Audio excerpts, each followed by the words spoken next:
historians and performance theorists who attend to the rites and routines that define the larger political culture of the early Republic and antebellum eras, I'd like to explore the ways that the very conventions of antebellum state and national conventions generated meaning for African Americans living in the nominally free North. The delegates debated contentious points, passed resolutions addressing a variety of social, economic, and political concerns, deliberated in small committees, and then returned at regular intervals to present reports to the entire body. Before adjourning, delegates presented all the finalized committee reports, speeches, and petitions prepared over the course of the multi-day gathering, closing the event with a prayer and a song, right?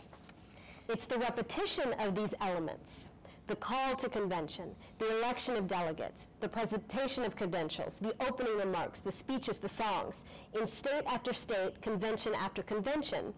that gave these gatherings a cultural power that extended beyond the sum of the individual acts themselves. It is tempting to think of them as taking place before an audience of passive spectators who merely observed the action on the convention floor. But the sources suggest that antebellum Black conventions relied upon a much more active reciprocal relationship between delegates and the audience than we would find in other political events, such as the Whig conventions of the day. Indeed, rather than simply detailing the content of a speech, the minutes often contain descriptions of the precise ways that audiences responded to a delegate's rhetorical abilities. Moreover, it is important to remember that these active spectators included women as well as men.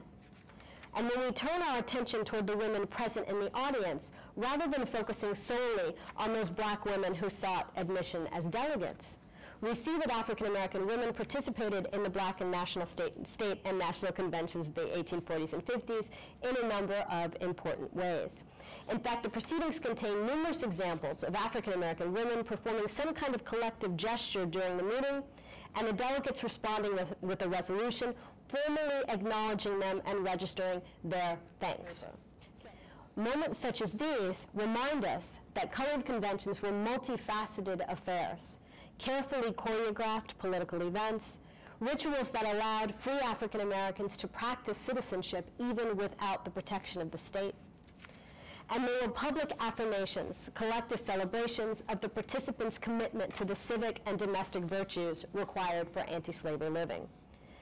They allowed elite and aspiring free Blacks to embody their personal anti-slavery politics, to perform their Republican and middle-class virtues in a public and explicitly political forum, to transform themselves into modern-day Spartan mothers and citizen sons, and ultimately to push the very boundaries of antebellum American political culture itself.